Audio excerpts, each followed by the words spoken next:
মানুষ যদি আসমান ফেড়ে উপরে চলে যায়, জমিন ফেড়ে নিচে চলে যায়, কোথায় যাবে? আল্লাহর রাজত্বের বাইরে যেতে পারবে না।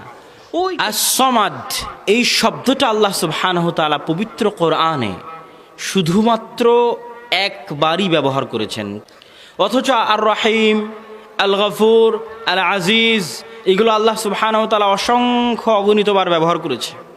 এবং এই সামাদ শব্দের যে তিনটা বর্ণ, সদ, মিম, দাল, এই তিনটা বর্ণ এতটা ভারী, এতটা প্রভাবশালী, এতটা প্রতাপশালী যে শুধু এই তিনটা বর্ণের উচ্চারণ মানুষের হৃদয়কে কাঁপিয়ে দিতে পারে।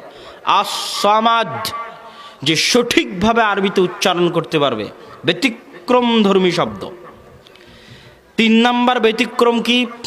আল্লাহ সুবহানাহু তাআলার যত নাম আমরা জানি তার মধ্যে সবচেয়ে মহান